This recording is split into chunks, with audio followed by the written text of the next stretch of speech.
Hola, ¿qué tal?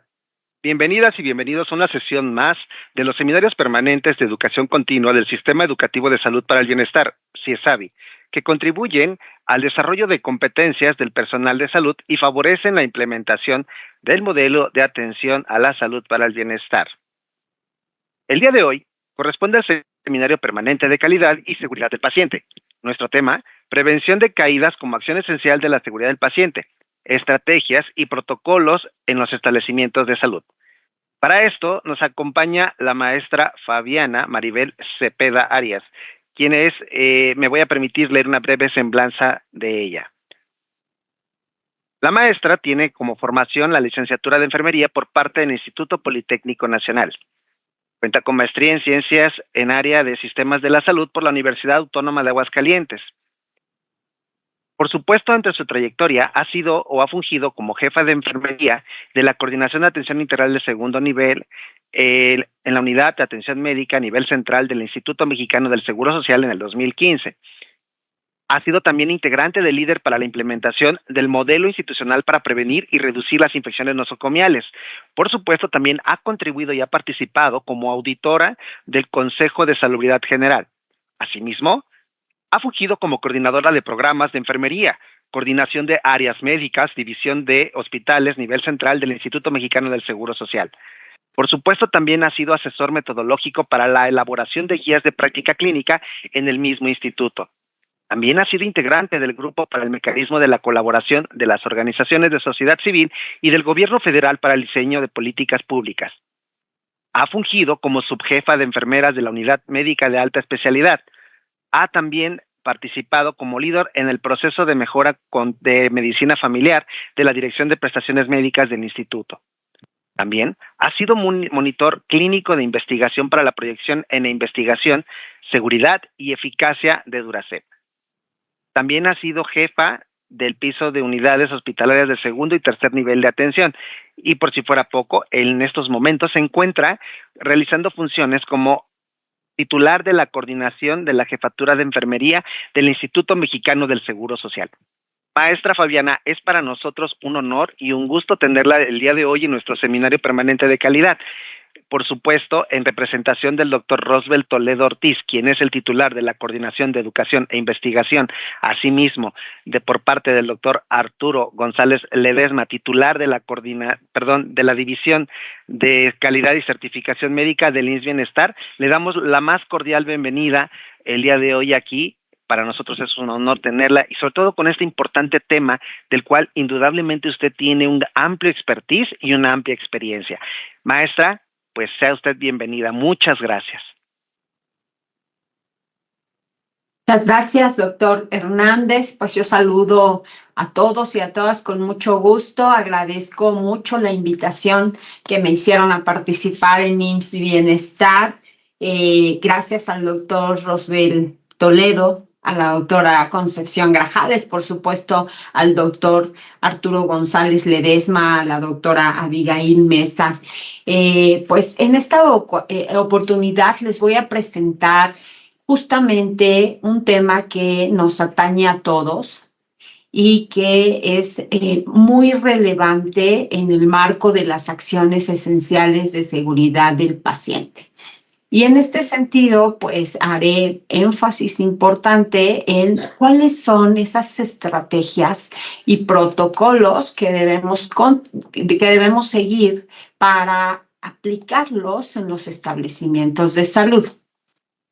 Y en este sentido, yo quiero iniciar con este concepto que más allá del concepto tiene que ver con un suceso que ocurre de manera muy frecuente en las unidades hospitalarias.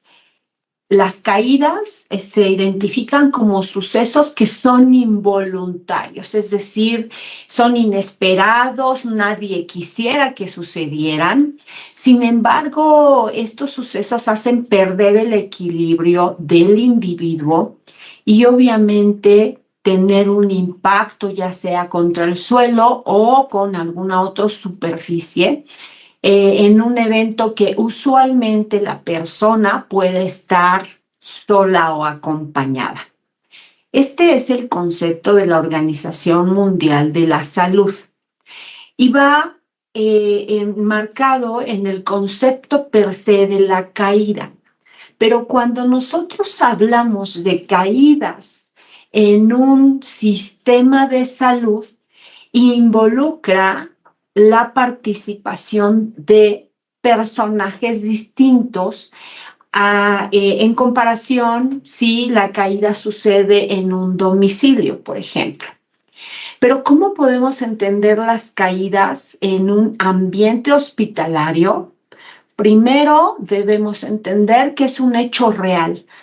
Existen las caídas en las personas que tenemos bajo nuestro cargo, por supuesto.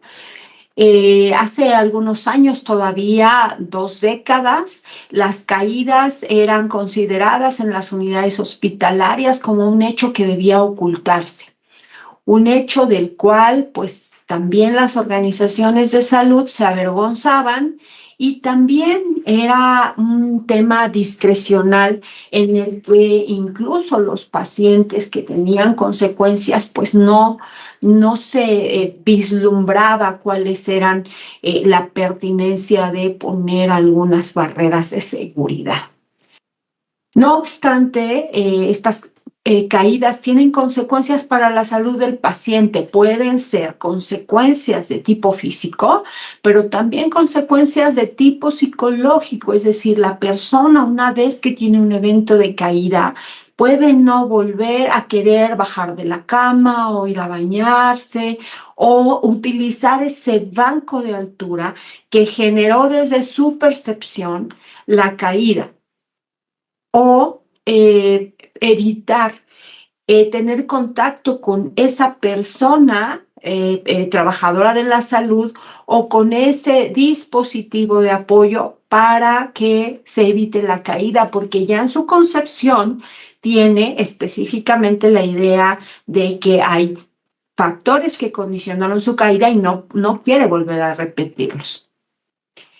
Indudablemente las caídas son causa de muerte. Eso no está descrito en la literatura para los sistemas de salud. Por supuesto, pueden causar discapacidad, especialmente en los adultos mayores. Y más adelante vamos a ver algunas estadísticas importantes. Pero los adultos mayores están son parte de una población vulnerable y la mayoría tienen ya síndromes geriátricos en el que está asociado a la fragilidad. La movilidad para los adultos mayores es diferente, tiene características que requieren pues un apoyo, un acompañamiento por las comorbilidades que también los acompañan. Ello hace más difícil su movilización. Por supuesto que también las caídas son causa de días adicionales de hospitalización, más aún cuando el paciente tiene una consecuencia derivada de la caída directamente.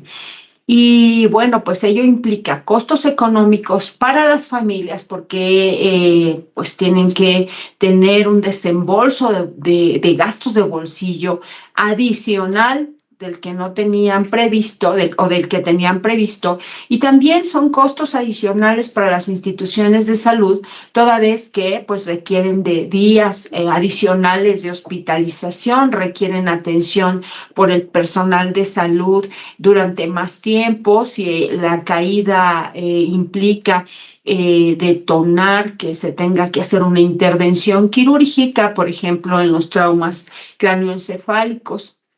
Ello implica, obviamente, costos económicos. Pero ¿cuál es el costo más alto que una institución de salud paga cuando un paciente se cae? Pues es las consecuencias en función de lo social, de la imagen institucional, pero más allá es la pérdida de la vida de la persona que está bajo nuestro cuidado, la confianza que pierde esa persona, pero también su familia, porque pues una organización de salud puede hacer todo lo necesario para otorgar una atención de calidad, una atención privilegiada en función de enfocarse a cuidar la salud, a recuperar la salud, a evitar la comorbilidad o las complicaciones, pero basta un descuido, una barrera de seguridad que no se aplicó para que entonces haya una caída. Y ello fundamentalmente es la pérdida más grande. La confianza, la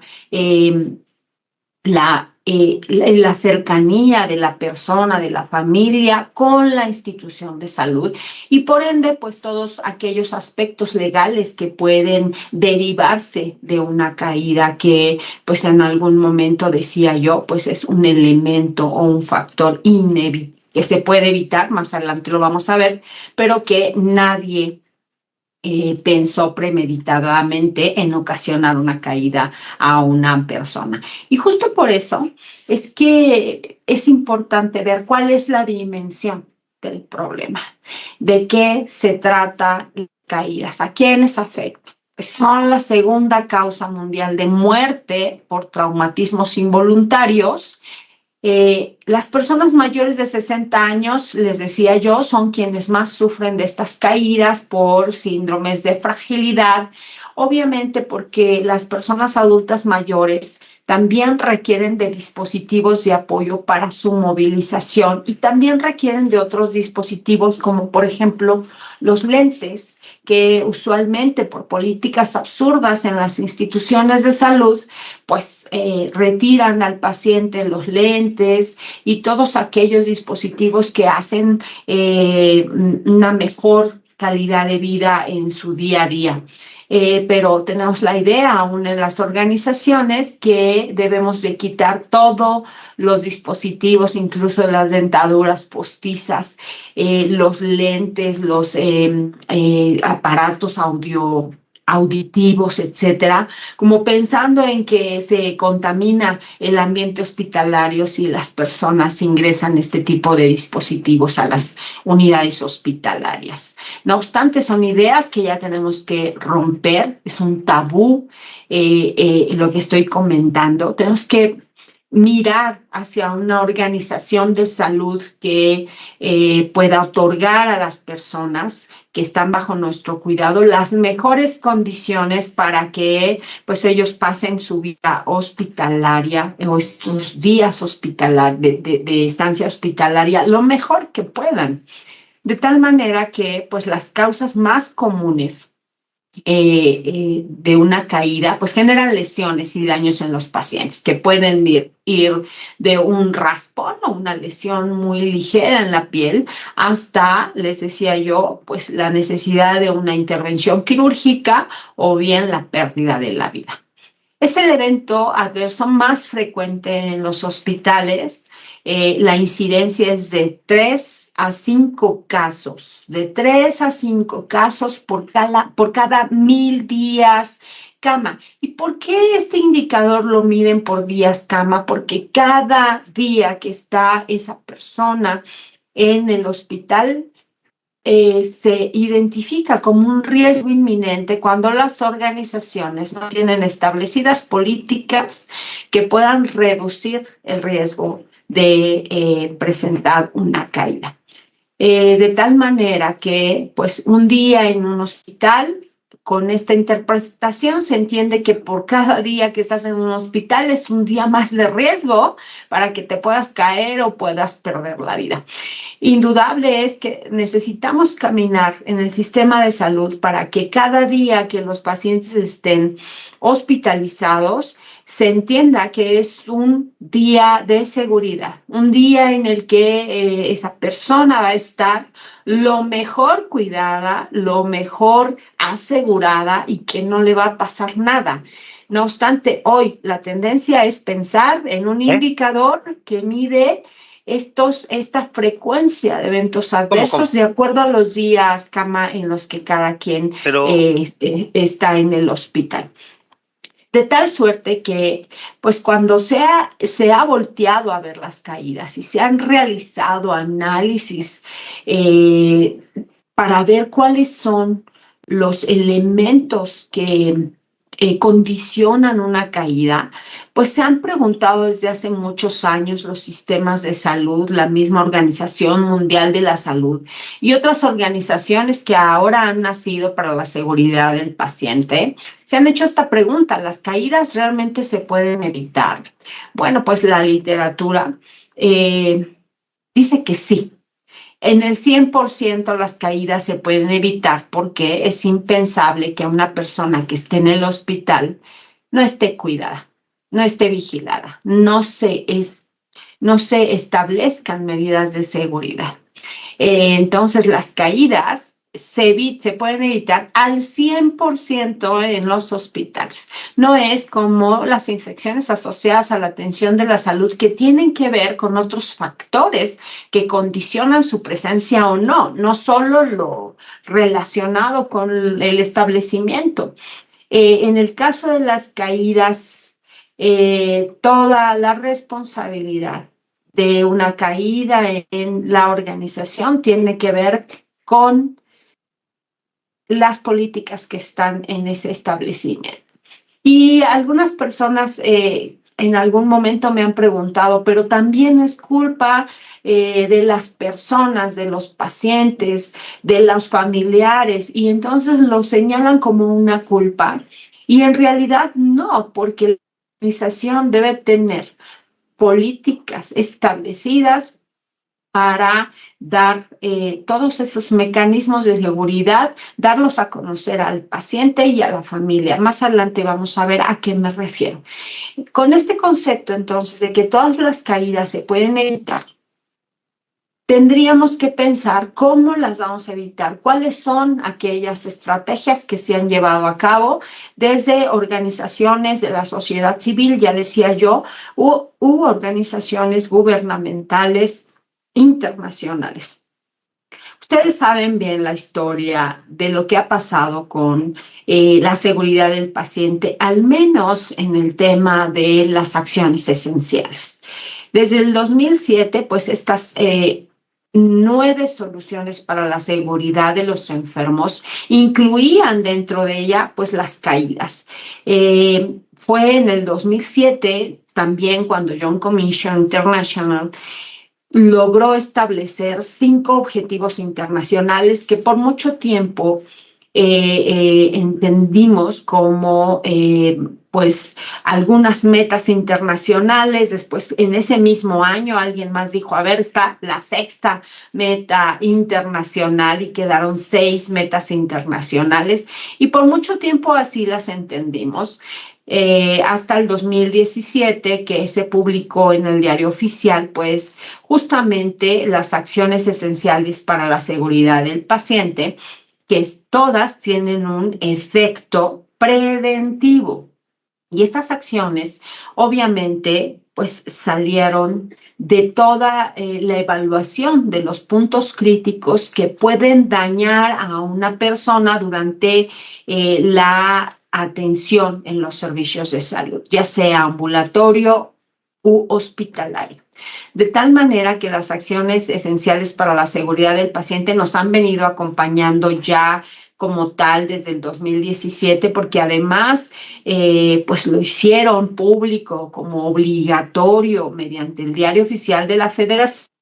Bueno, pues ello permitió que las organizaciones públicas y privadas trabajaran para implementar las acciones esenciales. Para el 2023, ustedes saben que se actualizó este documento muy importante a fin de que todas las instituciones de salud pudiéramos estandarizar de alguna manera las acciones esenciales, pero que también se hicieran realidad en los establecimientos de salud, porque es de notar que las estadísticas pues no se han reducido como pudiéramos esperar, más en el caso de las caídas, porque en realidad pues estas acciones esenciales tienen un propósito. Y vamos a ver a continuación cuáles son esos elementos que han ayudado a operacionalizar la seguridad del paciente en el marco de la acción esencial que tiene que ver con la prevención de caídas. Muchos son los elementos y los documentos que se han generado para evitar justamente las caídas. La mayor parte va dirigida a la prevención de caídas del adulto mayor, por lo que ya hemos platicado, pero en realidad una organización debe tener claridad de que la prevención de caídas se aplica en todas las personas que asisten a un establecimiento de salud, ya sea privado o público, ya sea de manera ambulatoria o que se encuentren hospitalizados. Entonces, estas acciones tienen que ir encaminadas a todos los grupos de edad. Y algo muy importante es, se han hecho muchos esfuerzos desde el gobierno federal, desde organizaciones de la sociedad civil, desde institutos nacionales de salud como el Instituto Nacional de Geriatría, como el Instituto Nacional de Pediatría, como el Instituto Mexicano del Seguro Social, como IMSS Bienestar ahora, que también me entusiasma mucho que haya personas en IMSS Bienestar que están convencidos de que la seguridad del paciente no es un lujo, sino debe ser una responsabilidad y una política establecida en cualquier organización. Enhorabuena por IMSS Bienestar, por estar inculcando, impulsando también estos temas que, bueno, pues ya hemos estado caminando juntos en estos sistemas, en este sistema de salud mexicano. Y la idea, más que hacerlo todos igualito y que se estandarice como usualmente se entiende la estandarización, es que entendamos el propósito de cuál es la finalidad de cada una de las acciones esenciales. Y en este caso, pues hablando de la seguridad del paciente y de prevenir las caídas, necesito llamar su atención para que se quede muy claro que todas las acciones esenciales son multidisciplinarias. Su aplicación, su entendimiento, su implementación, la estandarización, la evaluación, tiene que ver con la incorporación de un equipo multidisciplinario en virtud de que son muchos los actores que participamos en la atención del paciente. De tal forma que con este enfoque debemos tomar acción e implementar estrategias y protocolos que reduzcan el riesgo de dañar a un paciente derivado de una caída. Quisiera hablar de eliminar el riesgo, pero es difícil. Vamos a ver que en una organización no todo depende ni siquiera de los prestadores de servicio. Tiene que ver con otros muchos factores que obviamente pues tienen que trabajarse desde la identificación de factores de riesgo que favorezcan analizar y gestionar los riesgos a fin de implementar acciones de mejora que estén hechas a la medida de la organización, pero que también respondan justamente a la necesidad de reducir el riesgo. Importante, en las organizaciones se pueden establecer muchos documentos, se pueden establecer a lo mejor guías, listas, checklists, etcétera, pero se tiene que tener la cultura de que la evaluación y la reevaluación tiene que ser intencionada. ¿Qué quiere decir con intencionada? Tiene que hacerse de manera consciente y no debe hacerse como una rutina. No pasa la mañana o el turno vespertino o el turno nocturno y solo por llenar un formato determinado se deba establecer el riesgo que en muchas de las ocasiones, al menos en el IMSS, hemos identificado que se requisita esta evaluación o reevaluación solo como un requisito que en realidad está lejano de la evaluación real del paciente, más aún cuando cambian las condiciones del paciente. Por eso es importante que esta evaluación y reevaluación se realice en momentos específicos, por ejemplo, al solicitar atención médica de urgencia, porque, bueno, pues cuando llegan los pacientes en un estado de urgencia, pues pueden traer dolor, agitación psicomotriz, pueden estar con alguna condición emocional, incluso neurológica, que permita el riesgo, que se aumente el riesgo y que esa valoración inicial no sea la misma que ahora de riesgo que tiene la persona 2 horas después de estar en nuestros servicios de urgencia.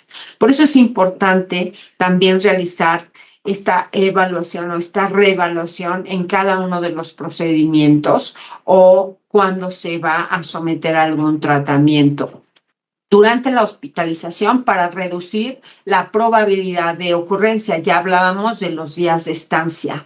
Cada día de estancia debería de ser algo muy seguro. Estás más seguro aquí que en tu casa, estás más seguro aquí que en tu trabajo.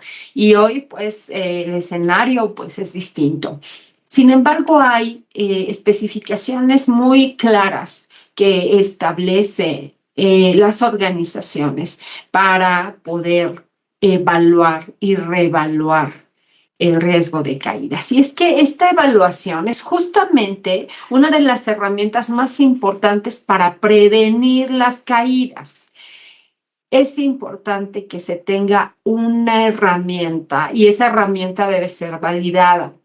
Existen algunas organizaciones que generan herramientas de puño y letra de alguien que tiene iniciativa y que, pues, los puntos que están establecidos en cada una de esas herramientas no ayudan o favorecen, obviamente, el intercambio de información entre el prestador de servicios y la persona que está teniendo el riesgo. De tal manera que importante es tener una evaluación que esté de acuerdo a el tipo de paciente, al grupo de edad del que estamos hablando. Hay muchas ahora en la literatura escalas que pueden ser de utilidad, por ejemplo, Dalton, por ejemplo, Crichton, por ejemplo, la escala de Morse fue utilizada muchos años, pero tiene que ver justo con las condiciones del paciente, el servicio en el que está incluso, o la enfermedad por la que está, la enfermedad primaria por la que la tenemos en el hospital.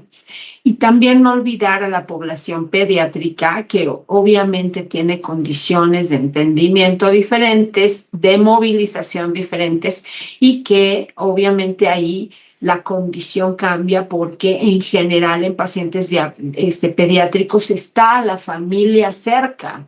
Y ahí es donde nosotros tenemos que hacer intervenciones diferentes de acuerdo a cuáles son las políticas que están establecidas en esa organización, de acuerdo a cuáles son estas características específicas de la escala que estamos utilizando.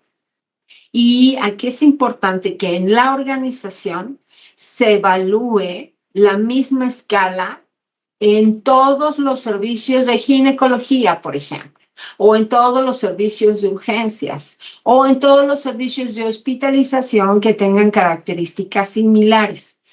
Hemos identificado también que existen organizaciones que alguien está estudiando a lo mejor una especialidad o está haciendo una maestría y entonces están probando una herramienta para medir justamente el riesgo de caídas, pero no está validada la herramienta. Puede estar en proceso de validación, pero no está validada. En estos casos recomiendo ampliamente no considerar como una herramienta per se propia de la institución estos casos, toda vez que no concluye el proceso de validación.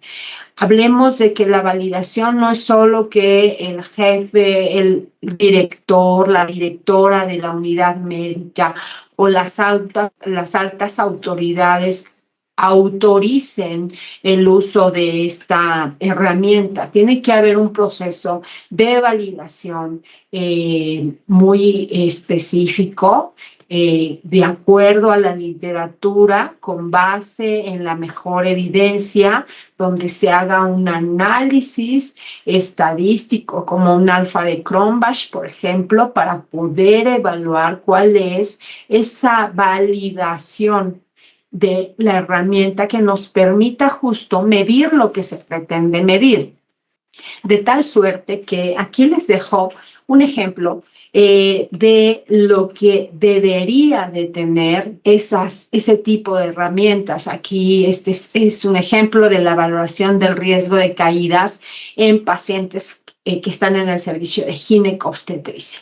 Ustedes saben que este tipo de personas, mujeres, pueden moverse, pueden deambular en un tiempo determinado, sin embargo, utilizan tratamientos farmacológicos y aquí señalo, por ejemplo, el uso de medicamentos que generan contracciones uterinas. Es importante que en una valoración del riesgo sí se determine qué tipo de tratamiento es el que está implicando riesgos, porque esa contracción uterina favorece una movilización inesperada de la mujer y puede condicionar una caída, el sangrado transvaginal que puede presentar una mujer en un servicio de ginecobstetricia, puede generar pánico en la mujer y puede ir corriendo a servicios sanitarios para ver qué ocurre.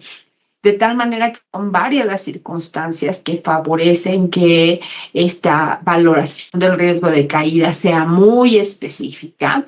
Otra más que les agrego aquí es la valoración del riesgo de caídas, por ejemplo, en pacientes que están en los servicios de hemodiálisis, porque en un procedimiento de hemodiálisis puede incluso cambiar el estado de orientación de la persona, puede mostrarse confusa o puede mostrarse estuporosa justamente por el sometimiento de este tratamiento.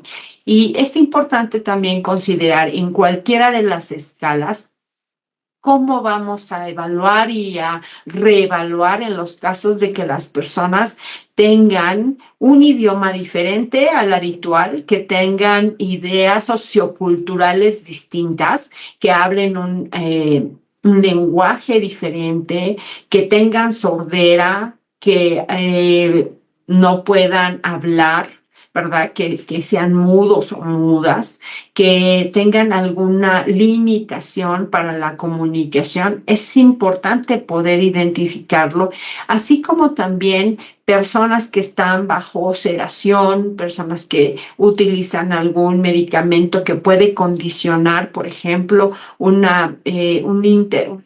un cambio en el equilibrio de las personas, si utilizan algún dispositivo de apoyo, etcétera. Muchos son los elementos que se deben considerar y por eso es tan importante tener claridad sobre la herramienta que se debe utilizar en cada servicio. No es recomendable herramientas extensas con la intención de que a todos los pacientes que están en la unidad médica, porque se hacen herramientas bastante largas que quedan ítems o quedan algunos elementos sin ser evaluados porque no le aplica esa condición a la persona que estamos evaluando o reevaluando. De tal manera que lo que sugiero es que si se hagan valoraciones muy específicas con pacientes específicos de acuerdo a condiciones que señalen justamente esos puntos críticos que debemos de llamar nuestra atención. Pero ¿qué elementos debe contener sí o sí una herramienta para evaluar el riesgo de caídas? Indudablemente, con independencia del grupo de edad al que se aplique, con independencia del tipo de personas, tiene que incluir un aspecto que evalúe la limitación física del paciente cuando se trata, por ejemplo, de menores de 6 años o mayores de 65, porque ambos son los extremos de la vida y ambos son considerados población vulnerable. Si el paciente o la persona ha estado en reposo prolongado, si hay un periodo posoperatorio, por lo que ya se entiende por naturaleza, También incluir el estado mental del paciente. Está bajo anestesia, bajo sedación, está en un coma inducido, tiene alguna alteración del estado de conciencia, incluso por un problema de salud mental, de un problema psiquiátrico, se encuentra en depresión, tiene algún problema de parálisis cerebral infantil, está en estado crítico y pensamos que no se va a mover y por eso no hay ningún riesgo de caída, etcétera. Si tiene algún tratamiento farmacológico como algunos psicotrópicos, hipoglucemiantes, laxantes, antidepresivos, porque ello condiciona un estado de salud diferente, un estado del equilibrio distinto, y eso puede generar un riesgo importante para caídas. Y los problemas de comunicación que ya les hablaba hace un ratito, aquí quiero hacer énfasis en los pacientes que tienen un problema de salud mental. Cuando están en un evento de psicosis, cuando están en un momento de agitación, es el mayor riesgo de caídas que ellos pudieran tener. De tal suerte que es importante que el abordaje se haga de manera multidisciplinaria a fin de que las personas que tengan un evento de crisis, ¿verdad? Por el uso de algún psicoactivo, alguna droga, sí se tenga contemplado cuáles son las acciones que el establecimiento tiene que realizar en este tipo de personas para que entonces se pueda evaluar y reevaluar este riesgo de caídas. Pero el riesgo de caídas no implica el protocolo de atención para estas personas. Es así que los establecimientos tienen que saber cuál es la ruta a seguir en estas personas con estas agitaciones psicomotrices derivado de secundario a lo que ya hemos comentado, y adicionalmente entonces evaluar y reevaluar el riesgo de caídas con cierta periodicidad. Ya hablamos de los casos.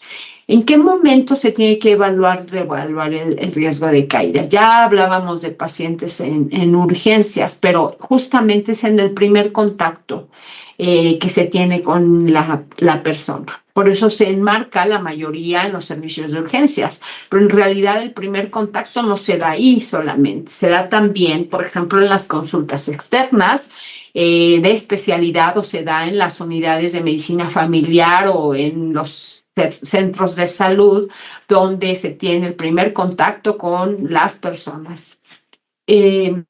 El siguiente momento es la evaluación inicial en pacientes hospitalizados, llámese que entren por admisión continua, que entren a un servicio de cirugía ambulatoria o que ingresen por el servicio de urgencias por cualquier motivo. Muchos de los pacientes o de las personas ingresan caminando por sí solas. Algunas utilizan dispositivos de apoyo, otros llegan en camilla, otros llegan en ambulancia y así sucesivamente, de tal manera que es importante de manera inicial y luego en el transcurso de que el paciente se encuentra hospitalizado, sí realizar la evaluación y reevaluación. ¿Cuándo es inevitable? Inevitable, es indispensable que se realice la reevaluación cuando se cambia de turno, cuando se cambia de área o servicio a la persona hospitalizada. Al término de un tratamiento o un procedimiento, también es necesario evaluar y reevaluar. Cuando cambia el estado fisiológico de la o el paciente, ya hablábamos de este tema de las sedaciones, cuando están en un proceso postquirúrgico, etcétera.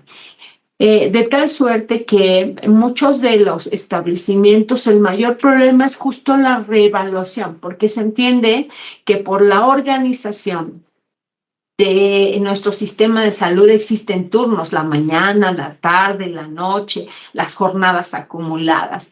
Entonces el personal de salud tiene entendido que es una vez al turno para cumplir con el requisito. Y justamente la seguridad del paciente no tiene que ver con turnos, tiene que ver con continuidad, tiene que ver con acompañamiento. Y la seguridad del paciente debe ser permanente. de tal forma que si en alguno de los turnos que mencioné hace un rato se cambia de turno, de área y de servicio, se tendrá que reevaluar el riesgo de caídas, pero es muy importante documentar el riesgo de caídas. Si no se documenta este riesgo, entonces pareciera como si no se hubiera hecho nada. Documentar el riesgo de caída implica que todos los integrantes del equipo de salud tengan claro cuál es el riesgo de caída de esa persona para que justamente a su movilización o no se tenga entendido de que ya fue evaluado, reevaluado y que se deben tener mecanismos o barreras de seguridad que prevengan la caída. Necesario implementarlo también en los servicios ambulatorios. Pensamos que todas las caídas suceden en hospitalización y no es así.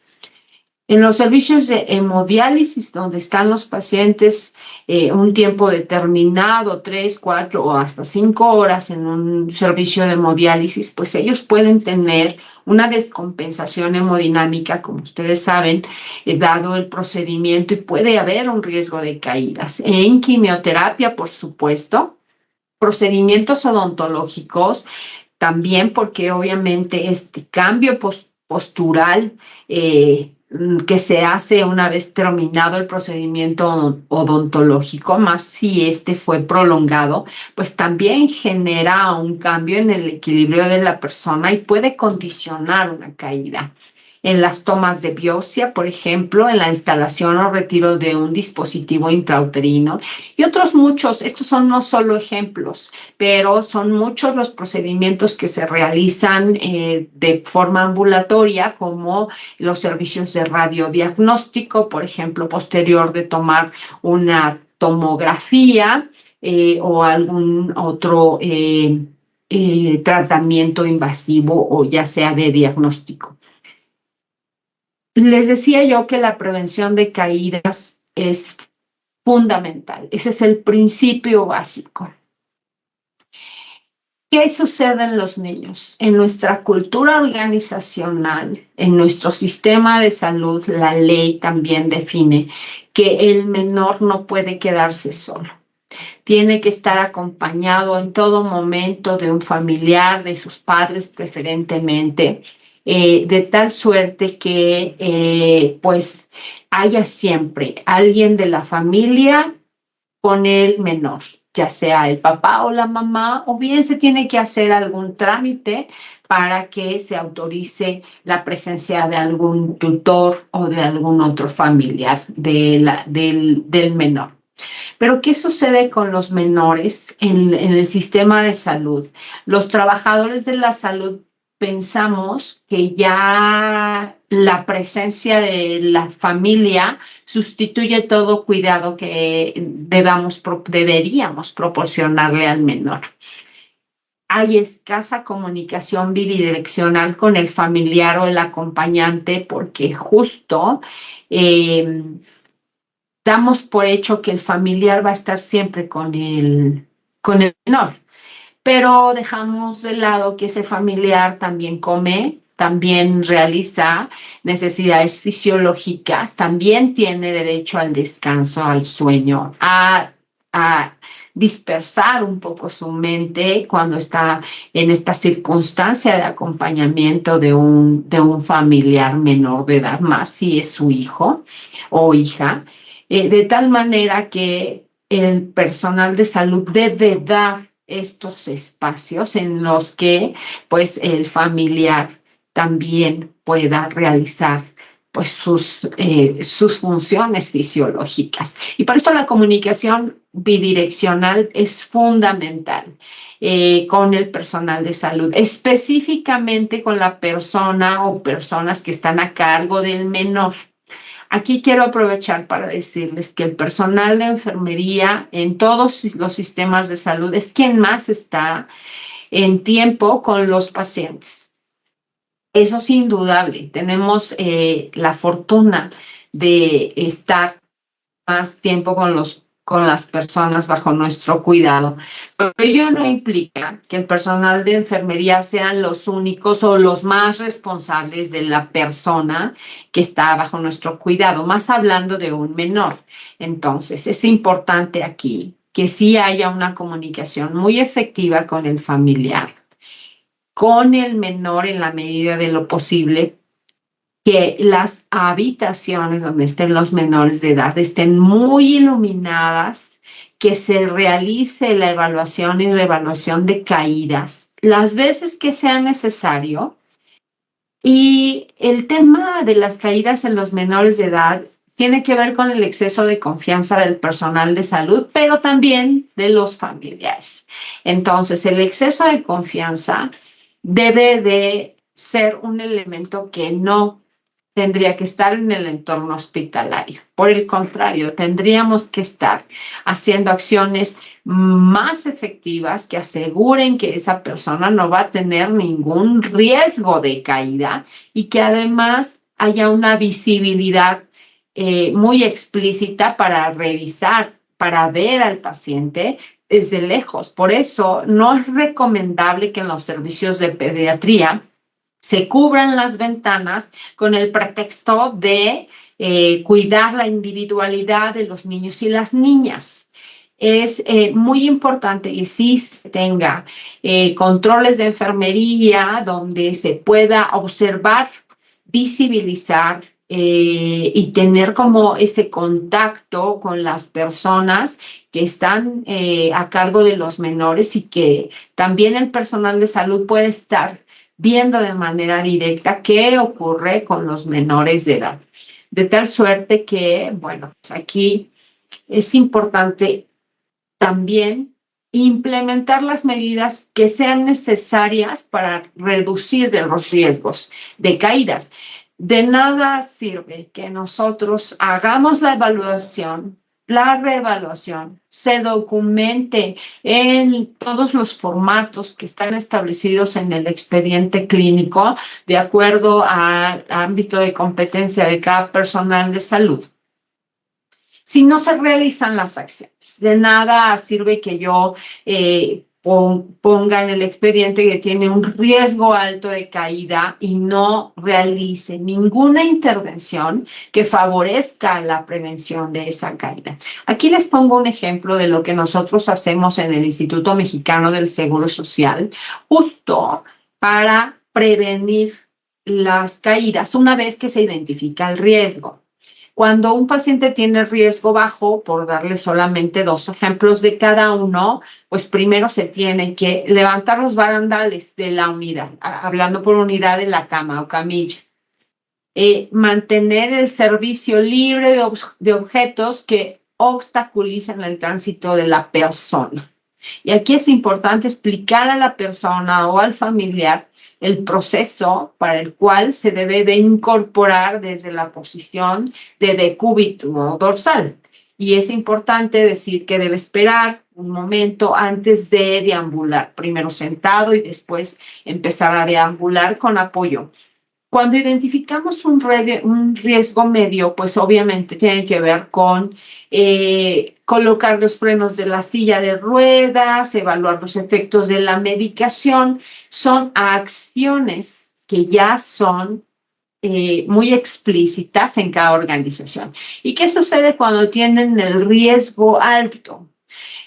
Primero, sujeción en caso necesario, pero no en todos los pacientes. Hay especificaciones muy claras para realizar sujeción en pacientes, pero también apegado al derecho humano de la persona, a cuidar su integridad, a evitar el daño, lesiones adicionales por el uso de las sujeciones, y también solicitar la presencia de algún apoyo, de algún familiar que lo esté acompañando con independencia de la edad cuando se trata de este tipo de personas que tienen algún padecimiento psiquiátrico.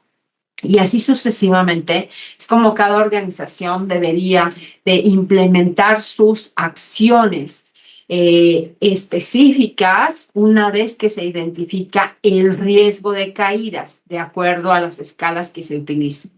Nosotros en este caso clasificamos en riesgo bajo, medio o alto, lo tenemos señalizado o semaforizado por colores y en los diferentes registros del expediente clínico pues se identifica de esta manera.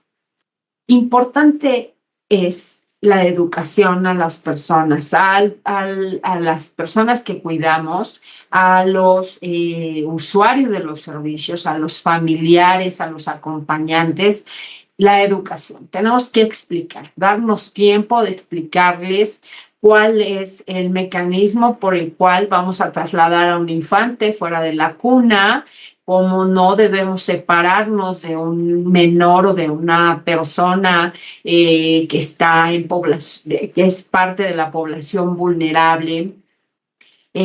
Cuando exista agitación psicomotriz, cómo debemos movilizar con apoyo del equipo de salud, etcétera. Es una comunicación muy importante que aquí la educación debe estar dirigida a prevenir las caídas. Debemos decirlo explícitamente al paciente, a la paciente o a los familiares o acompañantes.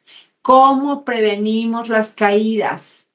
Evitar realizar cambios bruscos de postura, por supuesto, y también vemos en las organizaciones que la familia o el acompañante moviliza en muchas de las situaciones a las personas, a los pacientes, los movilizan solos, de tal suerte que ello pues implica un alto riesgo de caídas cuando se trata de un familiar o tutor o responsable que no tiene el conocimiento ni las habilidades para realizar la movilización del usuario.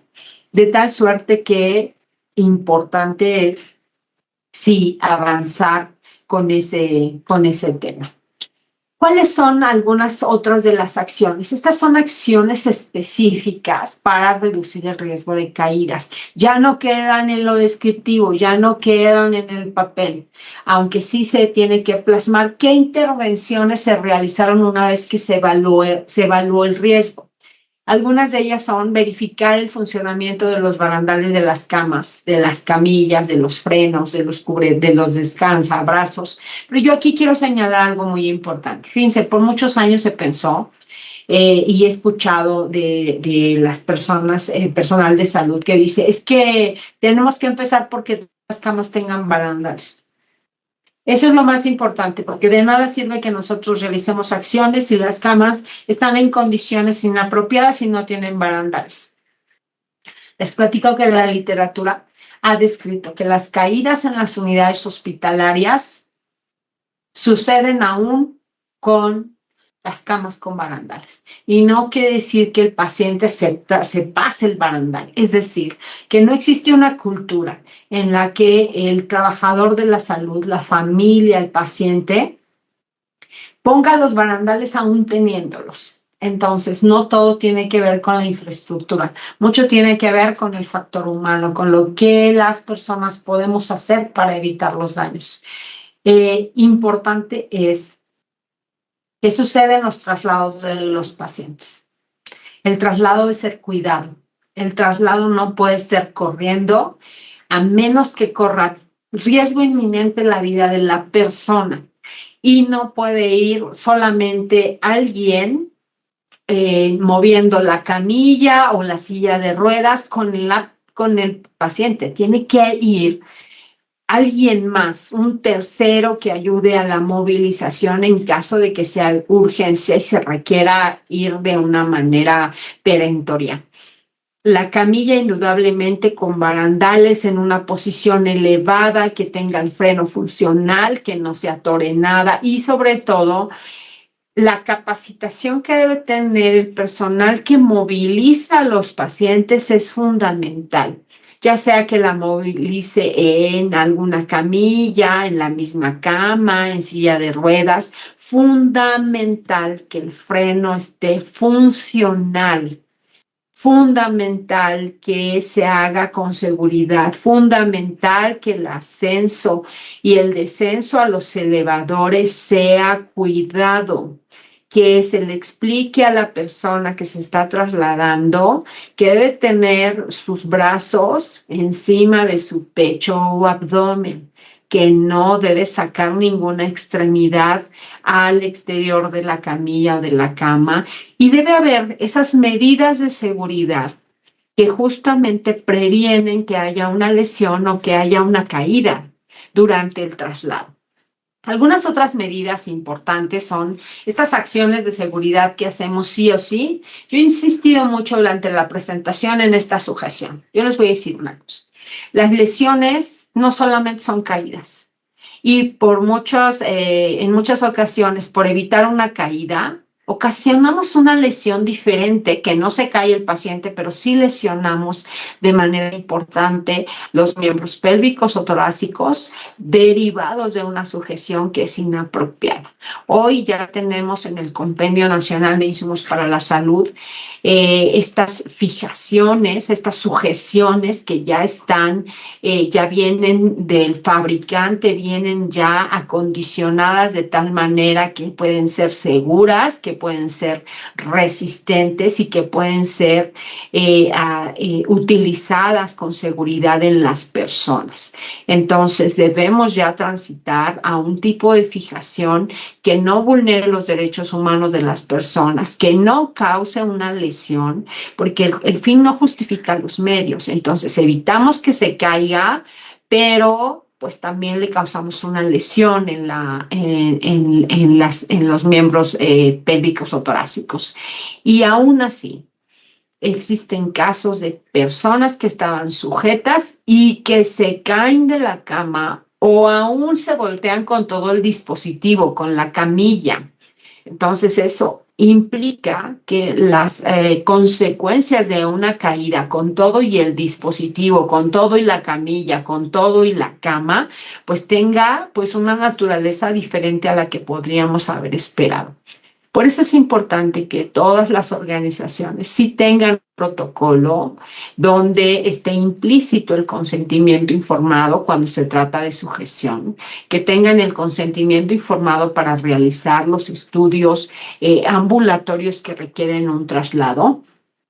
Y que también otra de las acciones es, nosotros en el IMSS hemos identificado el riesgo de caídas a través de varios documentos. Utilizamos lo que le llamamos la tarjeta de identificación, y ustedes pueden ver en la lámina que ahí evaluamos el riesgo de caídas, que es el triángulo color rojo, y en esta persona pues se identificó un riesgo de caídas alto. Como les decía, utilizamos la semaforización de acuerdo al riesgo evaluado.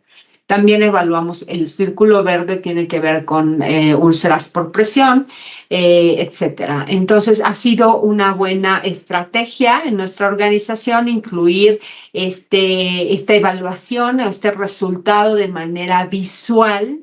Y aquí lo interesante no es solamente que se ponga esa evaluación o se coloree la evaluación al ingreso del paciente, sino que se esté reevaluando este estado en todas las personas. De tal manera que obviamente tenemos que acercarnos con las personas, tenemos que evaluar esta tarjeta, tiene que ser una tarjeta que pueda estarse cambiando el color por si sucede un riesgo distinto o si se identifica un riesgo distinto, y sobre todo también acercarlos a los aditamentos de ayuda. Yo les decía que a los pacientes podemos quitar todos los aditamentos que le ayudan en sus actividades de la vida diaria. Al contrario, tenemos que favorecer que hoy en los hospitales sí se utilicen los bastones, porque eso no se utiliza, no es parte del mobiliario de un hospital, pero es parte de la vida de esa persona que requiere de un apoyo para deambular, y necesitamos estar ya cambiando esta cultura para utilizar estos medios de apoyo. Otra de los puntos muy álgidos que quedan cuando hablamos de caídas es que pues, los trabajadores de la salud suelen señalar aquellas acciones derivadas de la organización. Una organización no lo hace un edificio. Una organización la hacemos todos. Todos formamos parte de esa organización y por eso es importante identificar cuando hay limitantes y hacer lo que esté en nuestro tramo de control, ya sea para reportar que hay algo con defecto, que algo no funciona bien, que se requiere establecer alguna medida adicional de seguridad para que se prevengan este tipo de caídas. Y dentro de las acciones identificadas en la organización tiene que ver con la deficiencia en la identificación de riesgos estructurales. Es decir, nosotros ya vemos nuestra casa muy bien, tenemos lo que le llamamos ceguera de taller y entonces ya no identificamos cuáles son esos riesgos estructurales. No identificamos que puede haber un piso que está resbaloso y que de estructura así nació la unidad y que no se tuvieron las precauciones, por ejemplo, de poner bandas antiderrapantes o una señalización que hable de que ese piso es peligroso y que puede caerse alguna persona. Cuando hay instalaciones físicas con deterioro, ya hablamos del piso, de las paredes, de los techos, que pueden condicionar incluso algunas fugas de agua y que entonces el piso esté mojado y eso pueda favorecer una caída. Falta de aditamentos de sujeción, especialmente en los baños, porque hoy pues en el IMSS al menos ya tenemos 81 años de existir y antes los proyectos arquitectónicos no incluían ningún aditamento para sujeción. Hoy ya los proyectos arquitectónicos incluyen aditamentos en los baños especialmente, incluyen también aditamentos para cuando se trata de algún servicio ambulatorio para que utilizar de mejor manera las personas. Entonces, hemos ido transitando, obviamente esto no puede ser de la noche a la mañana porque ya están hospitales construidos, pero sí se tienen que adaptar, no puede haber pretexto para que podamos avanzar en que las áreas hospitalarias sean áreas más seguras. Cuando hablamos nosotros de mobiliario excesivo, la verdad es que este es un tema muy importante. En las unidades quizás se pueda advertir presencia de mobiliario que es innecesario, que no se ocupa, porque ya se tiene la idea de que está ahí el mueble y entonces nadie lo ocupa, pero tampoco nadie desocupa ese espacio. Idea entonces es de que revisemos los servicios, de que quitemos el mobiliario que está de más, que no utilizamos, que quitemos todos aquellos equipamientos que tampoco estemos utilizando, tripiés, sillas de ruedas, lámparas de chicote, que es común ver en los pasillos de las unidades médicas, cajas de soluciones y carros de curaciones, etcétera, que tienen de alguna manera, pues, que ver con la accesibilidad en un pasillo. Dispositivos para deambular con deficientes condiciones, claro, por ejemplo, lo que nosotros usamos en muchos de los servicios para que el paciente deambule es el apoyo del tripié. Más cuando tienen un acceso vascular, pues las personas se apoyan del tripié, pero resulta que no tiene una llanta o ya requiere un mantenimiento efectivo de limpieza. Las llantas y entonces el tripié, más que ayudar a la persona a deambular, resulta ser un problema porque la persona batalla durante su deambulación para que ese tripié no se haga su función, de tal suerte que ya no debemos consentir ese tipo de escenarios para los pacientes. Esos escenarios tienen que ir cambiando. Tenemos que ver personas con dispositivos de movilización efectivos que condicionen la seguridad para ellos y para las personas que los acompañan. Otro tema importante también es la iluminación. La iluminación está en cada unidad de las personas, en los pasillos de todas las unidades hospitalarias, ya sea ambulatorias o o en hospitalización. Sin embargo, pues son los trabajadores de la salud los que condicionan a veces esa iluminación y también porque favorecen el descanso de las personas, más en los turnos nocturnos.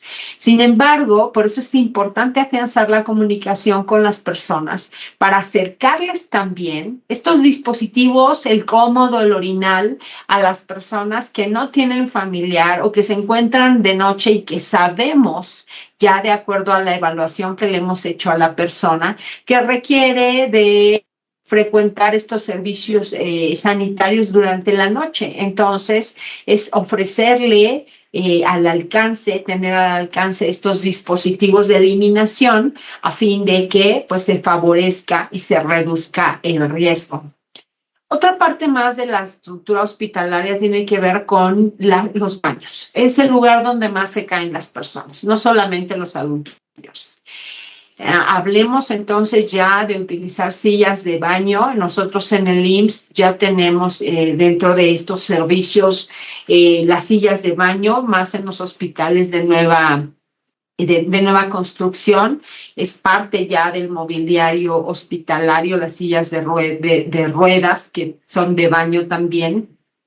Y en el área de baños, la barra de sujeción, que haya pisos y tapetes antiderrapantes, que no haya escalones en la entrada y salida del baño. Ustedes se acuerdan seguramente en sus organizaciones, quien haya tenido contacto con hospitales de hace muchos años, había justamente un escalón entre lo que es la regadera y el resto del baño, lo cual condiciona pues un riesgo importante para caídas y obviamente hoy ya necesitamos pensar diferente. Esos escalones no deben de existir, aunque se moje. Debe haber un desnivel hacia la regadera, ¿no? De la regadera hacia la coladera para que justamente el agua pues lleve su camino correcto.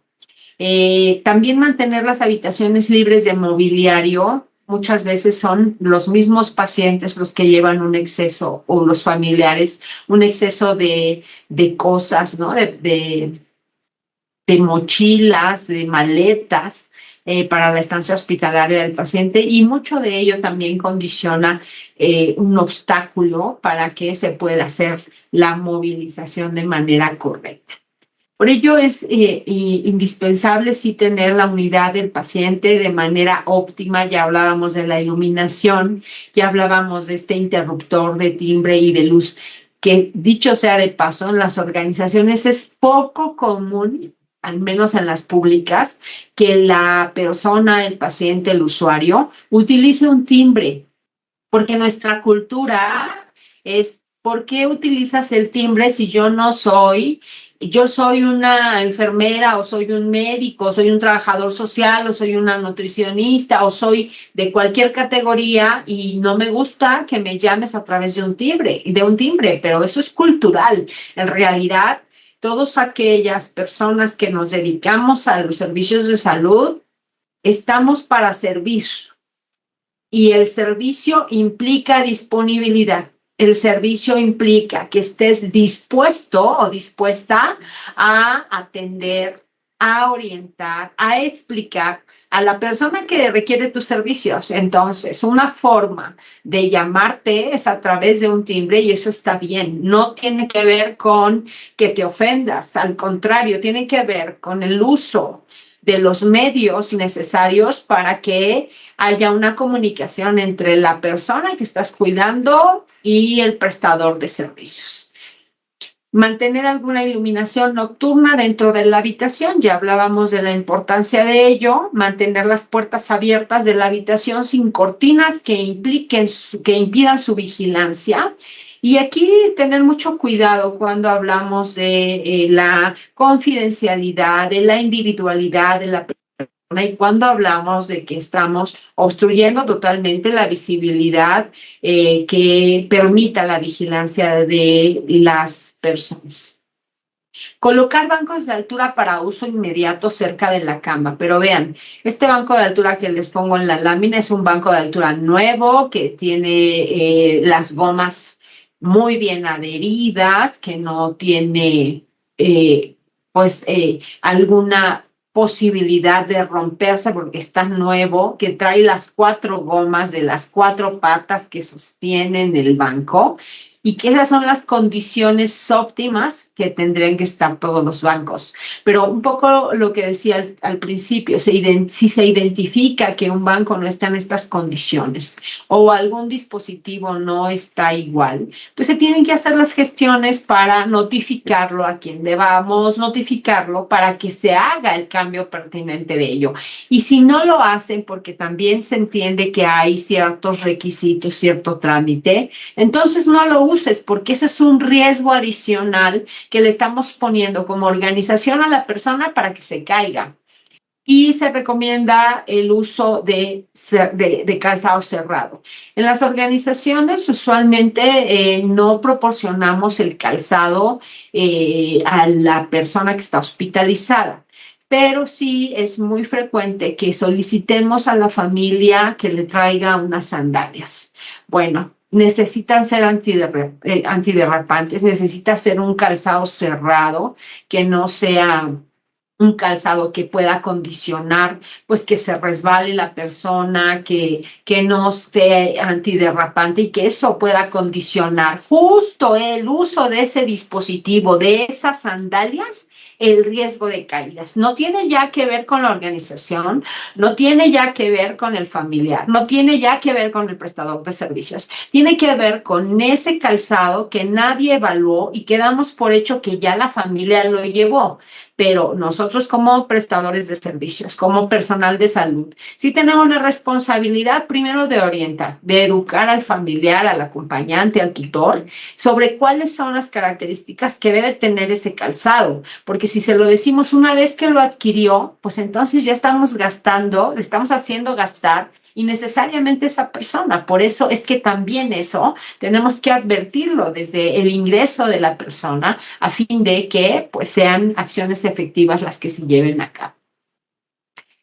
Algunas otras cosas que tienen que ver con la estructura son los señalamientos. Señalamientos de evacuación, de presencia de escaleras, de rampas, de desniveles. ¿Cuál es el problema en nuestra cultura?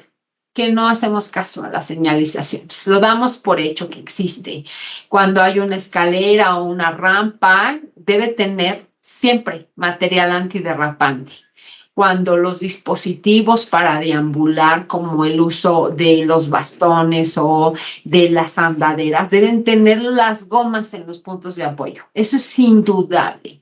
Ya les hablaba yo del tripié, pero todos estos elementos no tienen que ver solo con la organización, tienen que ver con las personas, es decir, todos los prestadores de servicio necesitamos estar atentos de que esos dispositivos funcionen y que también tengamos pues también la cultura de poder hacer caso de estas señalizaciones que nos dicen que el piso está mojado, que no se puede pasar, que está en construcción, que esa área está bloqueada por alguna situación.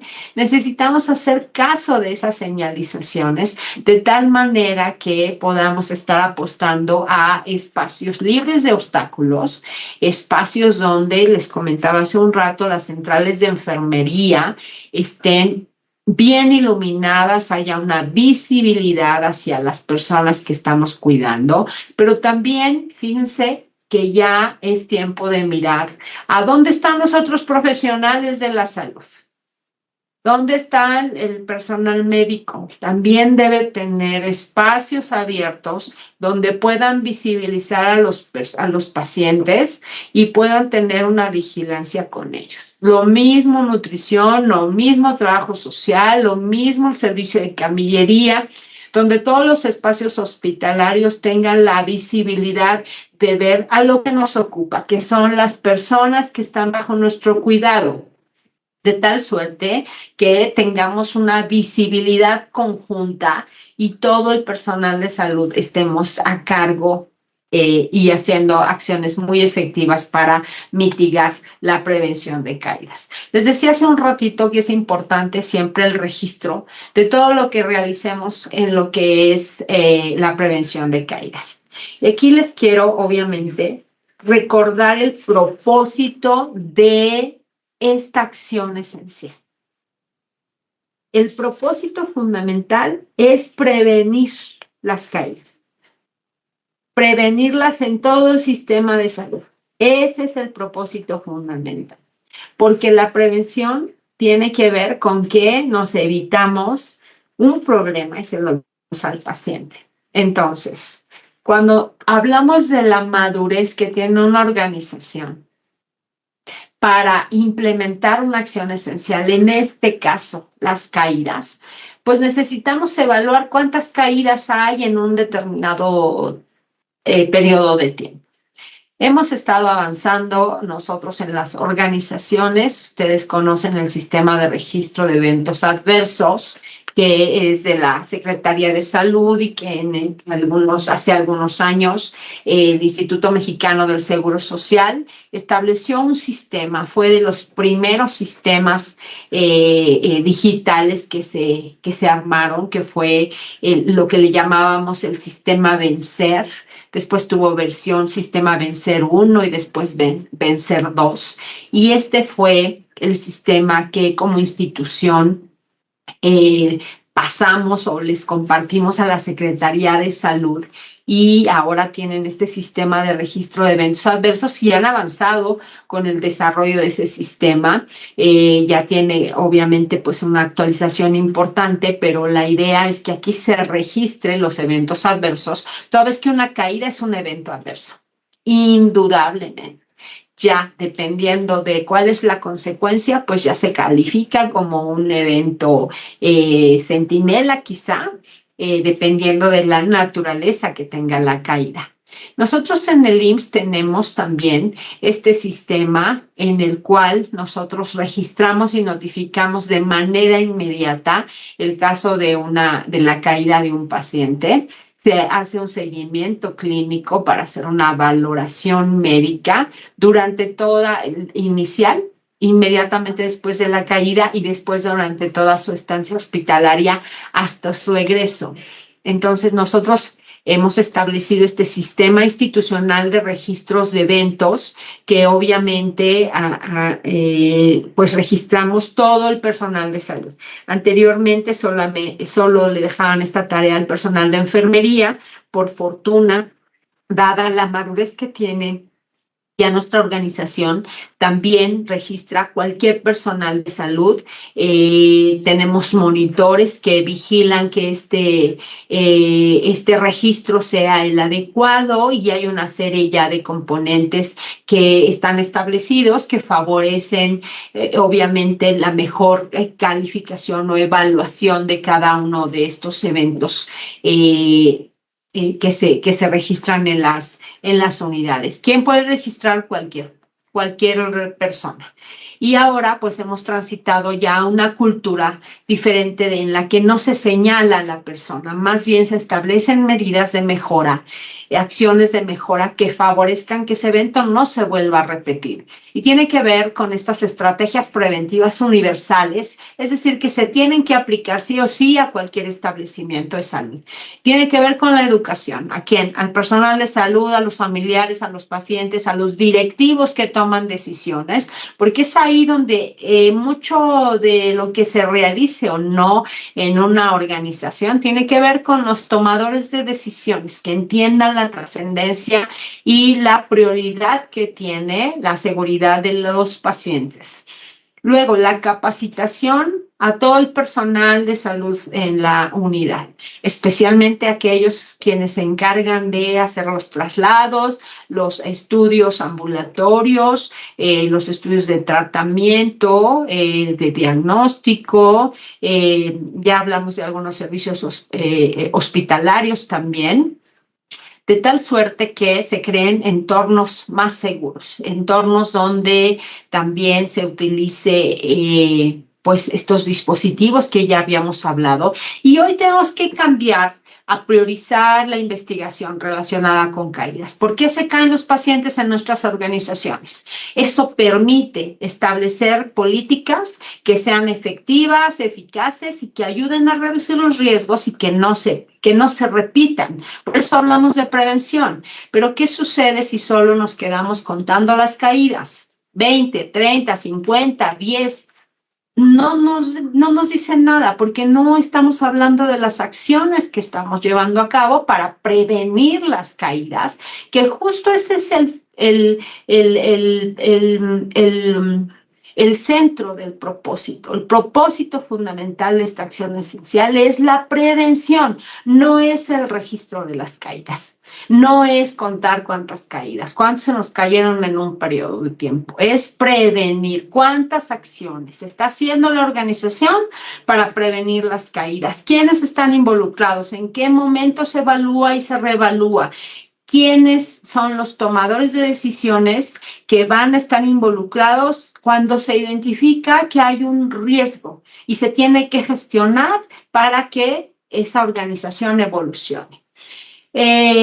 Ya para concluir, yo les quiero agradecer que transmitan esta información a todo el personal de salud, porque la implementación de una acción esencial requiere un trabajo en equipo, requiere el compromiso del equipo multidisciplinario, requiere el compromiso de los médicos, del personal de enfermería, de trabajo social, de camilleros, de los de farmacia, requieren de la responsabilidad de todos los prestadores de servicio.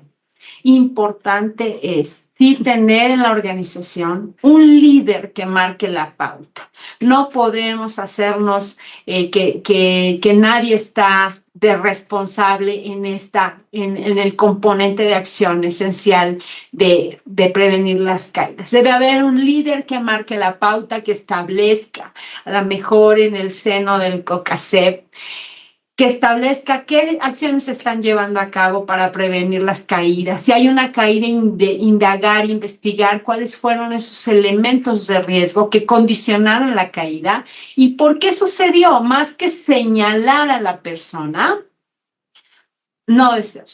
No la señales, mejor edúcala, invítala, concientízala para que pueda hacer mejor la tarea de cuidar a las personas. Y miren, yo les decía que no se cuentan las caídas, pero los logros sí se notan cuando no hay caídas. Ahí es cuando se logra que una organización ya tiene un nivel de madurez tal que se puede hablar entonces de avance. Y yo termino con esto. Les decía que podemos ponerle la responsabilidad a la organización, pues nosotros para librarnos de nuestra responsabilidad. Pero hay una frase organizacional que se utiliza en la parte de gerencia de los servicios y tiene que ver con los recursos. A recursos escasos, énfasis en el proceso. ¿Qué parte del proceso corresponde a los profesionales de la salud? Hacer énfasis para evitar justamente estos problemas. Les agradezco mucho su atención. Aquí estoy para servirles. Gracias.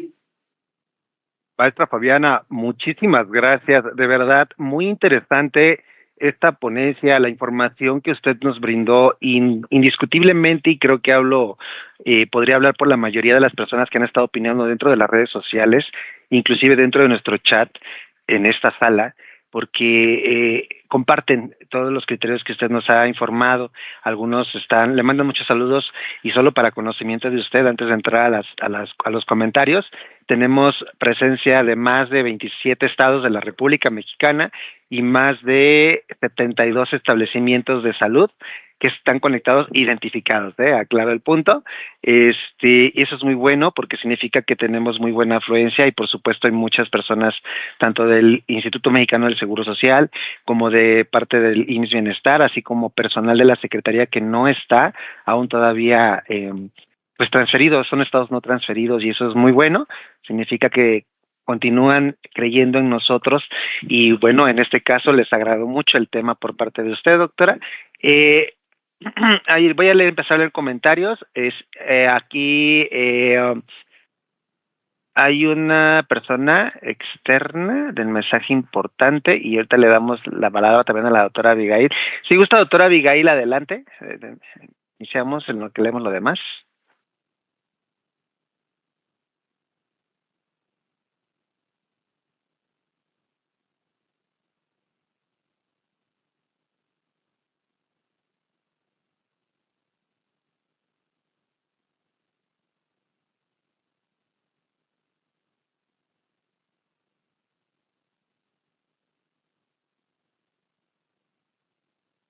Muchas gracias, doctor Luis. Buena tarde, maestra Maribel Cepeda. Un gusto escucharla, verla nuevamente. Me da muchísimo gusto verla, escucharla, el hecho de que nos transmita sus conocimientos y pues agradezco su excelente participación, maestra Maribel. Muchas gracias por hablarnos de la seguridad del paciente en la prevención de caídas. Nos resaltó la importancia de utilizar una herramienta validada, que esto es muy importante para que nosotros implementemos en nuestros establecimientos de salud. También resaltó la implementación de las barreras o las medidas específicas necesarias para reducir las caídas y el consentimiento informado para la sujeción. Muchas gracias por transmitirnos toda esta experiencia, que yo sé que es muchísima, y creo que todo lo que usted nos dijo es muy importante para que nosotros implementemos esas acciones en los establecimientos de salud del IMSS Bienestar. Tuvo una participación excelente, mucha gente está conectada. A raíz de su participación nos están solicitando que hablemos más acerca de las acciones esenciales. Entonces, de verdad, agradecerle mucho esta participación y, por supuesto, reciba saludos del doctor Rosbel Toledo Ortiz, del doctor Arturo González Ledesma, del doctor Elías Flores Castellanos y, por supuesto, mía. Muchas gracias. Sabe que soy su fan, que la admiro mucho, admiro su trayectoria y de verdad, pues agradecerle y esperemos que este sea el primero de muchos otros seminarios en los que usted nos pueda compartir su experiencia. Muchas gracias. Muchas gracias, doctora Abby. Por supuesto, también me permite informarle que tenemos bastante audiencia, 174 personas que están viendo en vivo en Facebook Live, donde tenemos técnicamente más de 270 reacciones y más de 28 veces compartido el link de la sesión. Eso es algo muy bueno. Y ya inicio con las preguntas. Desafortunadamente nuestra sala de chat a veces no puede identificarse a la persona, pero la pregunta es la siguiente. En relación a la sujeción en el procedimiento 2660 003 056, menciona lo relacionado a contención física. ¿Se debe elaborar un consentimiento o disentimiento informado para la contención física? Muchas gracias por la pregunta. En realidad, ese procedimiento normativo establece justamente cómo se debe realizar la contención y también habla en ese mismo procedimiento que solamente es del IMSS, habla justamente de este consentimiento informado ya en un apartado, en un anexo de acciones de operación. Sí se debe de tener un consentimiento informado sobre la contención física y más ahora ya hay algunas actualizaciones respecto a este consentimiento informado. Antes se daba por hecho de que un consentimiento informado de hospitalización, con eso ya le podías hacer todo a la persona y hoy hemos evolucionado, ya no es así. Se tiene que hacer un consentimiento informado justo porque los familiares que llegan a encontrar a sus pacientes con sujeción pueden malinterpretar esa sujeción con otras cosas. Y por otro lado, también tiene que ver con el marco de los derechos humanos, por eso es importante, sí, tener un consentimiento informado de la contención que deba decir cuánto tiempo va a estar con esa contención y cuáles son los motivos por los cuales se tomó la decisión médica de poderlos sujetar. Muchas gracias. Espero haber contestado la pregunta. Muchas gracias, maestra. También tenemos otra pregunta. Igual no se pudo identificar, pero comenta: trabajo en un hospital particular. Cumplimos con barreras de seguridad para prevenir. Tenemos pacientes exigentes y demandantes en atención. Por turno se les educa, se brinda información y aún así omiten barreras y se ponen de pie solos o van al baño. Es donde sufren caídas. ¿Cómo podemos hacer el abordaje ahí? Importante es el abordaje multidisciplinario. Si el contexto, estamos hablando de una institución privada, pues hay personas que están para esta función de sensibilizar a las familias, a los mismos pacientes, de cuáles son las reglas de operación de ese establecimiento. Y si son públicas, pues más a mi favor. O sea, se tienen que seguir reglas institucionales que permitan asegurar que el paciente va a estar en las mejores condiciones. Y luego, entonces, cuando se hace este tipo de situaciones como la que están comentando, es primero el equipo multidisciplinario identificar a qué personaje le correspondería hacer el abordaje con la paciente, el usuario o la familia. Después, en nuestra organización le correspondería trabajo social porque tiene un abordaje justamente social en el que tiene que hablarle de las implicaciones de no seguir el reglamento. Y luego el área médica, porque tienen que hablarle de las implicaciones desde el punto de vista biológico, que implica, pues obviamente, pues que, por ejemplo, se mueva de la cama de manera abrupta. Y después también el personal de enfermería, por supuesto, que es el que está como más cercano, que identifica quién es el papá, la mamá, etcétera, es concientizar. Miren, de ninguna manera, y eso lo hemos vivido, de ninguna manera podemos dejarle la responsabilidad al paciente y decir, bueno, yo ya le dije, ya le expliqué, ya me firmó el consentimiento y de todos modos se para y si se cae, ¿saben qué? La responsabilidad no es de él, es de nosotros, porque está en nuestra organización, está bajo nuestro cuidado. Y entonces la ley se establece cuáles son las responsabilidades del establecimiento de salud. Entonces, hagamos todo lo posible. Ya les decía yo, a escasos recursos, énfasis en el proceso. Si identificas que esa persona ya se le hicieron varias intervenciones, ya se le habló, ya se sensibilizó, etcétera, tenemos que implementar otros mecanismos. Yo les puedo compartir que, por ejemplo, los hospitales de Europa no se utilizan camas en este tipo de pacientes. Se pone un colchón al ras del piso.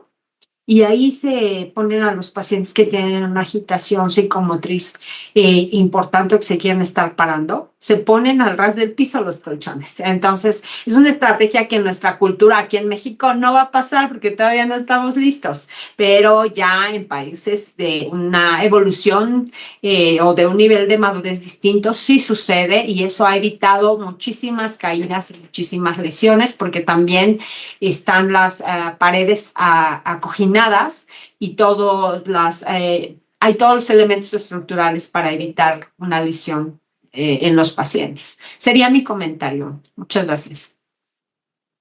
Gracias, maestra. Por supuesto, también tenemos comentarios.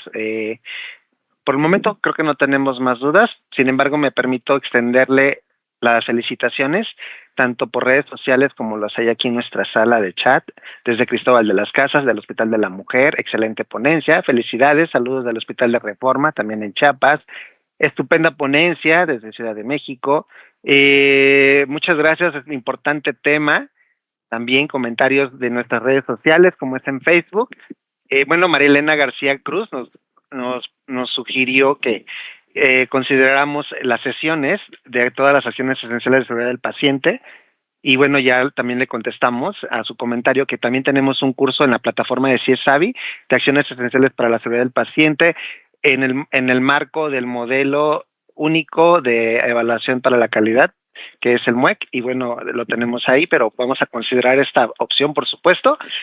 Olvera Suenan comenta, estoy de acuerdo en que se acerquen los cómodos y orinales, reduce el riesgo, sí, pero maximiza el riesgo de infección, ya que aprovecho para comentar que a veces lo tienen un turno completo con uresis, en especial los pacientes hombres, y eso está muy, muy mal. No sé si deseas agregar algún comentario, maestra.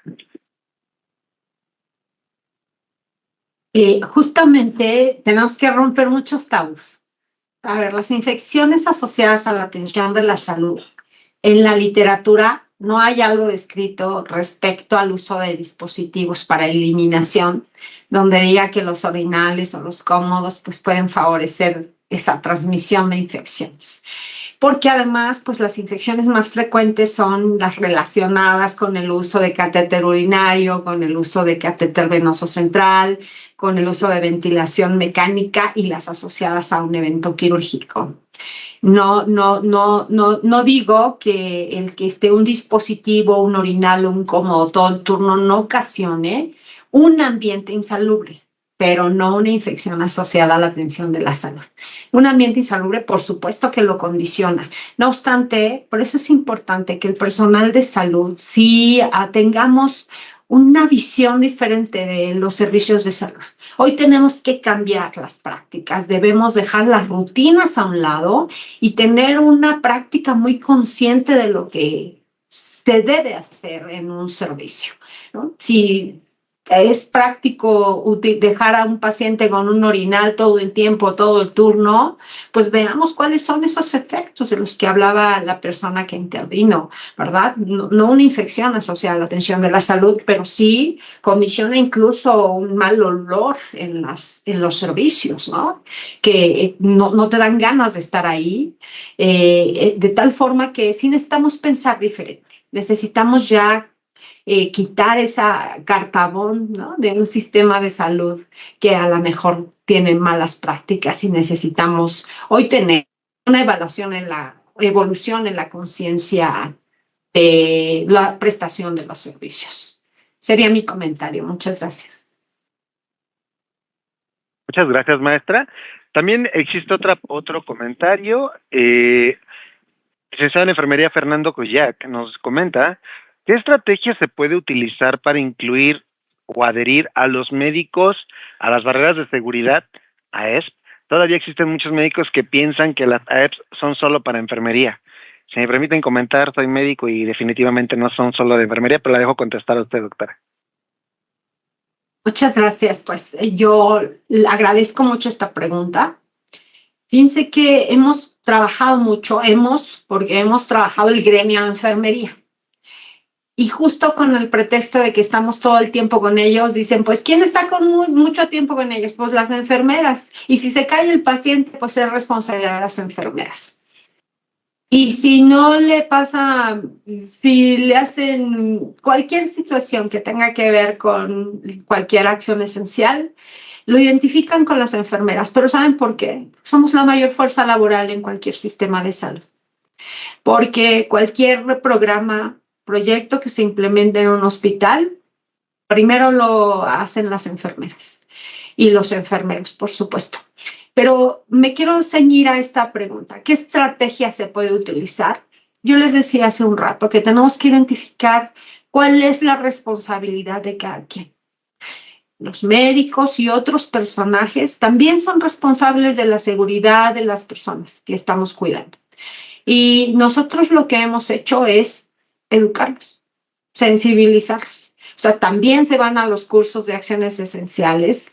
Les decía del sistema que tenemos para reportar los eventos. Pues antes lo hacía enfermería, pero ahora pues es una decisión de los tomadores de decisiones que también los médicos tienen que reportar.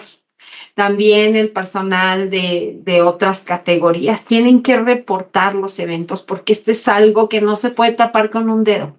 Entonces, yo estoy convencida de que señalar no ayuda, más bien es acompañarlos, es involucrarlos. Y miren, también esta parte de que, con todo el respeto que me merecen los asistentes, siempre dicen, es que las enfermeras son muy organizadas, los enfermeros son muy, parecen militares y todo lo hacen pues como debe ser. Pero eso ya también es un tabú que se tiene que quitar. Sí somos organizadas, sí parecemos militares en la mayoría, pero eso es una cualidad, no debe ser algo con lo que exploten entonces la facilidad para que nosotros, enfermería, seamos quienes ejecutemos todo esto. La estrategia, Fernando Collac, la estrategia es incluir en la capacitación, en la sensibilización a todo el equipo de salud, porque la seguridad del paciente no es un lujo, es una responsabilidad de los prestadores de servicio y es una obligación también que tenemos que seguir, porque además atenta contra el artículo 4 constitucional, que tiene un nivel, ¿no?, federal. Entonces, si nosotros no tenemos la conciencia de que como equipo de salud necesitamos implementar esas barreras de seguridad en el ámbito de nuestra competencia, es decir, en qué momento un médico está a cargo de ese paciente cuando le dan una consulta, por ejemplo, de especialidad, es su responsabilidad. Cuando ese paciente está siendo objeto de una visita médica, es la responsabilidad del médico, y así sucesivamente. Por eso es importante identificar cuál es el tramo de responsabilidad de cada personaje, porque cuando sucede una caída, preguntan, ¿y dónde estaba la enfermera? Y yo contesto, ¿y dónde estaba el médico? ¿Y dónde estaba la trabajadora social? ¿Y dónde estaba nutrición? Porque aquí la responsabilidad es de todos. Entonces, creo que la estrategia mayúscula tiene que ser el involucramiento, tiene que ser con las organizaciones que necesitamos impulsar la participación de todos y de todas. Ese sería mi comentario. Gracias. De acuerdo, muchas gracias, maestra. También tenemos comentarios. De momento creo que no tenemos preguntas. Y Noemí Barajas nos comenta, excelente tema y tomarlo muy en serio, ya que trae consecuencias muy importantes y de gran trascendencia que afectan nuestra vida profesional. Mayra Ayala, excelente exposición, muchas felicidades. También tenemos un comentario en nuestra sala de Teams. Me permito leer, lo importante es que continuemos esforzándonos cada día más. Y estas videoconferencias nutren la capacidad de pensamiento, que nos llevan a enfocarnos a prevenir los riesgos. Y como se ha dicho, la comunicación del equipo multidisciplinario ayuda muchísimo. Así que se agradecen estas ponencias. Gracias, maestra Fabiana, por su gran compromiso con el gremio de enfermería. Jess Lora comenta, mis respetos, maestra Fabiana, es muy vasto su conocimiento, es usted una verdadera líder. Agradece Fernando Collac, excelente respuesta, mil gracias, maestra, todos mis respetos, muchas gracias. Voy a verificar nuevamente con el equipo que tenemos del seminario si hay más comentarios o dudas en relación al tema en nuestras redes sociales. Creo que me parece que no. Ok, también mucho les agradeceríamos a todos los asistentes.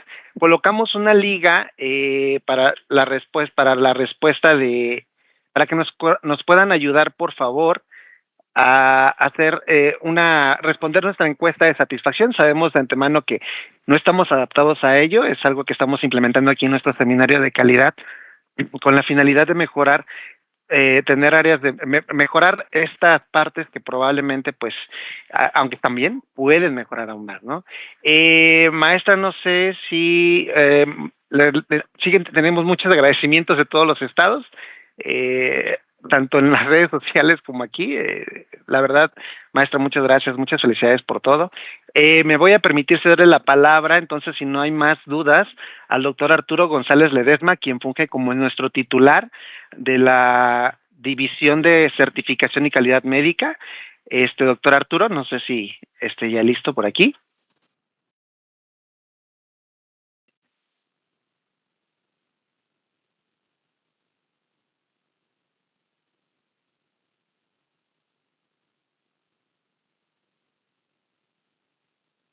Denos un minuto, situaciones técnicas. Doctor, permítame. Me parece que sí está habilitado. Le vuelvo a habilitar. Doctor Arturo.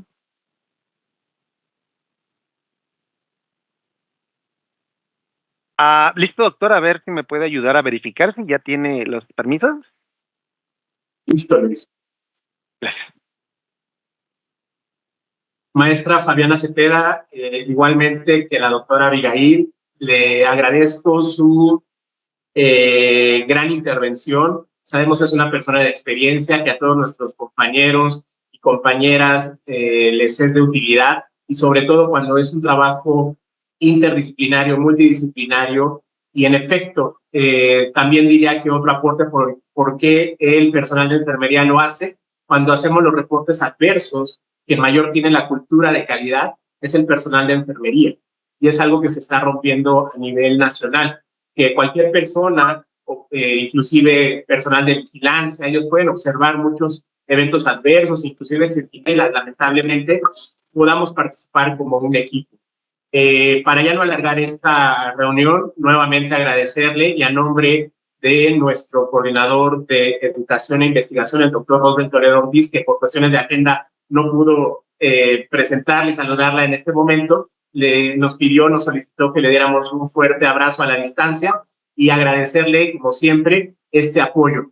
Y que no será la última ni la primera vez que la invitemos, habrá muchas más. En el chat ya nos hicieron ciertas recomendaciones de acciones esenciales de la seguridad del paciente. Y claro que es bueno colaborar con el IMSS, trabajar de la mano por toda la experiencia y todo el liderazgo que tienen en el Sistema Nacional de Salud. Pues no me queda más que agregar y agradecer a todos los que están conectados en tiempo real y los que nos van a estar viendo asincrónico. Muchas gracias y nos vemos muy pronto. Doctor Luis Ángel Hernández, como siempre, gracias. Doctora Abigail Mesa, muchas gracias.